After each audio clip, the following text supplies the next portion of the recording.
बच्चे, गीता का दूसरा अध्याय जिसका नाम सांख्य योग है। सांख्य शब्द दो चीज़ों से मिलकर बना है, पुरुष और प्रकृति।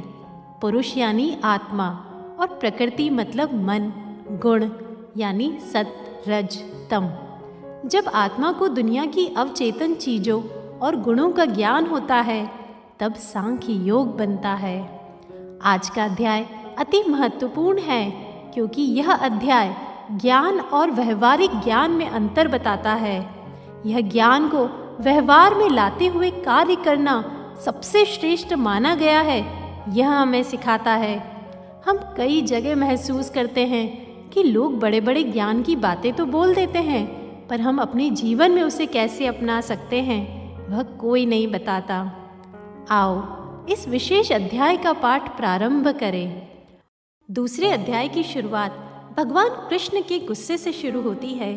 संजय कहते हैं, उस प्रकार करुणा से व्याप्त और आंसुओं से पूर्ण शोक युक्त अर्जुन से भगवान ने कहा, हे अर्जुन, तुझे यह असमय मोह क्यों हुआ? क्योंकि यह न तो श्रेष्ठ पुरुषों द्वारा किया जाना चाहिए, न यह स्वर्ग को देने वाला है, न कीर्ति को बढ़ाने वाला है। हे अर्जुन, तू नपुंसकता को मत प्राप्त हो, तुझ में यह उचित नहीं लगता। हे परम तप, हृदय की दुर्बलता को त्याग कर युद्ध के लिए खड़ा हो जा। सोचिए, अर्जुन की बात को सुनकर भगवान को कितना गुस्सा आया होगा। तभी उन्होंने वीर अर्जुन को नपुंसक जैसे कठोर वचन कहे। लगता है हम सभी भी भगवान की ही संतान हैं। जब कभी वे हमें ऊपर से देखते होंगे कि हम क्या कर रहे हैं, इस श्रेष्ठ जीवन को किस दिशा में लिए जा रहे हैं, तो सोचिए उन्हें कितना गुस्सा आता होगा। पर तब भी अर्जुन नहीं समझ रहे। वो कहते हैं, हे मधुसूदन, मैं रणभूमि में किस प्रकार भीष्म पितामह और द्रोणाचार्य के विरुद्ध लड़ूंगा, क्योंकि वे दोनों ही पूजनीय हैं। गुरुजनों को न मारकर मैं भिक्षा का अन्न खाना कल्याणकारक समझता हूँ, क्योंकि गुरुजनों को मारकर उन खून सने हाथों से मैं कैसे इस जीवन को जीऊंगा। मैं तो यह भी नहीं जानता कि यह युद्ध करना या ना करना क्या श्रेष्ठ है। इस युद्ध में हम जीतेंगे या हारेंगे। वैसे भी जिन अपनों को मारकर मैं जीना भी नहीं चाहता, वे ही आज हमारे सामने युद्ध में खड़े हैं। हे मेरी संतान, अर्जुन अभी सही है, क्योंकि जो हमारे मार्गदर्शक होते हैं वो चाहे अधर्म के साथ हो, फिर भी हमारा मन सवाल करता है कि क्या हमें उनका विरोध करना चाहिए। देखो, अब गीता में मेरे जीवन का महत्वपूर्ण श्लोक आता है। कार्पण्य दोषोपहत स्वभावा पृच्छामि त्वाम धर्म सम्मूढ़ चेता यच्छे स्या निश्चितां ब्रूहि तन्मे शिष्य अस्ते अहम शादी माम त्वाम प्रपन्नम। अर्थात कायरता रूपी दोष मुझ में आ गया है। धर्म के विषय में मेरा मन मोहित हो गया है। हे प्रभु, जो कल्याणकारक हो वह मेरे लिए कहिए, क्योंकि मैं आपका शिष्य हूँ और आपकी शरण में आया हूँ। मेरे बच्चे, यह पहला श्लोक है गीता का। जब अर्जुन यह महसूस करते हैं कि भगवान उसके साथ है, वह उनसे कहता है कि मैं आपका शिष्य हूँ, आपकी शरण में आया हूँ, मुझे राह दिखाइए। हमारे जीवन में बहुत ज़रूरी होता है कि हम उन भगवान की शक्ति को पहचानें, उनसे मार्गदर्शन मांगे। तुम जानते हो, जब मैं परेशान होती हूँ तब एक माला मैं इसी श्लोक की कर लेती हूँ। भगवान से बार बार कहती हूँ, मैं आपकी शिष्य हूँ, मुझे मार्गदर्शन दिखाएं। आर्त स्वर में की गई प्रार्थना ज़रूर पूरी होती है। मुझे हमेशा मार्गदर्शन मिलता है। तुम भी इसे अपने जीवन में ज़रूर याद रखना मेरे बच्चे। अर्जुन आगे कहते हैं, क्योंकि मैं यह राज्य, धन धान्य, संपन्नता या देवी देवताओं का स्वर्ग लोक भी मिलने पर वह प्रसन्नता महसूस नहीं करता जो मैं इनको मार कर दुख महसूस करूंगा। फिर संजय धृतराष्ट्र से बोले, हे राजन, इस प्रकार अर्जुन मैं युद्ध नहीं करूंगा, यह स्पष्ट भगवान से कहकर चुप हो गए। तब भगवान श्री कृष्ण ने उस शोक करते हुए अर्जुन को हंसते हुए कहा। दूसरे अध्याय का 11वां श्लोक। वास्तव में यहीं से गीता प्रारंभ मानी जाती है, क्योंकि इसके बाद माना जाता है कि श्री कृष्ण अपने भगवत स्वरूप में स्थित होकर गीता सुनाते हैं। इसीलिए आगे भगवान उवाच ही कहा जाता है। अर्जुन, तू ना शोक करने योग्य बातों के लिए शोक करता है और ज्ञानियों की तरह वचन कहता है, परंतु ज्ञानी जन किसी भी जीवित या मृत लोगों के लिए कभी भी शोक नहीं करते, क्योंकि न तो ऐसा है कि मैं किसी काल में नहीं था या तू नहीं था या ये राजा लोग नहीं थे, और न ऐसा है कि इसके आगे हम सब नहीं रहेंगे।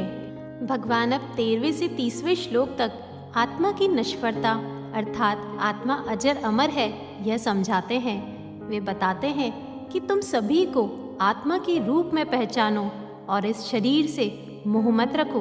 वे कहते हैं कि जैसे जीव आत्मा को इस शरीर में बचपन, जवानी और वृद्धावस्था प्राप्त होती है, उसी प्रकार अन्य शरीर की प्राप्ति होती रहती है।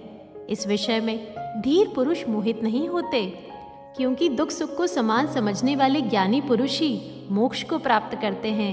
हे अर्जुन, नाश रहित आत्मा को तू पहचान, क्योंकि उसके विनाश में कोई भी समर्थ नहीं है, जबकि यह शरीर तो नाशवान है, इसलिए तू इसकी परवाह ना कर और युद्ध कर। अब भगवान अर्जुन को बार बार कहते हैं, वे कहते हैं कि जो इस आत्मा को मारने वाला समझता है या जो इसको मरा मानता है, वे दोनों ही सत्य नहीं जानते, क्योंकि इस आत्मा को न तो वास्तव में कोई मार सकता है, न यह किसी के द्वारा मारी जाती है। यह आत्मा किसी काल में न तो जन्म लेती है न मरती है, फिर कैसे कोई पुरुष किसी को मरवाता या मारता है। यह तो जैसे पुराने वस्त्रों को त्याग कर दूसरे नए वस्त्र धारण करती है। नैनम छिन्दन्ति शस्त्राणि नैनम दहति पावक न चैनम क्लेदयन्ता आपो न शोष्यति मारुतः। इस आत्मा को शस्त्र नहीं काट सकते, आग नहीं जला सकती, जल नहीं गला सकता और वायु नहीं सुखा सकती। यह सर्वव्यापी, अचल और सनातन है, इसलिए तुझे शोक करना उचित नहीं है। हे अर्जुन, अगर तू आत्मा को जन्म लेने वाला मानता भी है तब भी मृत्यु निश्चित है, फिर ऐसी स्थिति में शोक क्यों करना। अब 31वें श्लोक में भगवान अर्जुन को जीवन का धर्म समझाते हैं, अर्थात हर आत्मा जब शरीर धारण करती है तो अपने साथ निश्चित ही कर्तव्य लेकर आती है। वे कहते हैं कि अपने धर्म को, अपने कर्तव्य को करने में तुझे भय नहीं करना चाहिए, क्योंकि क्षत्रिय के लिए धर्मयुक्त युद्ध से बढ़कर दूसरा कोई कल्याणकारी कर्तव्य नहीं है। देखो मेरे बच्चे, अब समझ आया, क्योंकि जब भगवान बार बार कह रहे थे कि आत्मा कभी नहीं मरती, तू शरीर के मरने पर शोक मत कर, तब मैं भी सोच रही थी कि अगर किसी को जान से मारना भी पाप नहीं समझा गया तो ऐसे तो क्राइम बढ़ जाएगा। पर देखो, भगवान ने बताया कि अपने कर्तव्य को करने में भय नहीं होना चाहिए, अपने कर्तव्य को करने में संकोच नहीं होना चाहिए। जैसे हमारे सैनिक जो सीमा पर रक्षा करते हैं, उनका धर्म, उनका कर्तव्य है रक्षा करना। अगर तब वे सामने वाले सैनिक को नहीं मारेंगे तो अनर्थ हो जाएगा। यही बात भगवान आज अर्जुन को समझा रहे हैं। वे कहते हैं, हे पार्थ, अगर कोई मनुष्य कर्तव्य कर्म करता हुआ मृत्यु भी पा जाता है तो वह स्वर्ग को पाता है, किंतु यदि इस धर्मयुक्त युद्ध को अगर तू नहीं करेगा तो अपनी कीर्ति को खोकर पाप को प्राप्त होगा। बहुत काल तक तेरी अपकीर्ति होगी। महारथी लोग तुझे भय के कारण युद्ध से हटा हुआ कायर मानेंगे। तेरे वैरी लोग भी तेरे सामर्थ्य की निंदा करते हुए तुझे अपशब्द कहेंगे। इसलिए या तो तू युद्ध में मारा जा और स्वर्ग को प्राप्त हो, या फिर संग्राम को जीतकर पृथ्वी का राज्य भोग। ये दोनों ही श्रेयस्कर है। इसलिए हे अर्जुन, तो युद्ध के लिए निश्चय करके खड़ा हो जा। जय पराजय, लाभ हानि, सुख दुख को समान समझकर युद्ध कर। इसके आगे 39वें श्लोक में भगवान कहते हैं, हे पार्थ, अभी तक मैंने तुझे ज्ञान योग से यह बात समझाई थी, अब तो इसे कर्म योग के विषय में समझ। मेरे बच्चे, इसका अगला पाठ भी अति विशेष है, जो मैं तुम्हें जल्द ही पढ़ाऊंगी। पर आज के लिए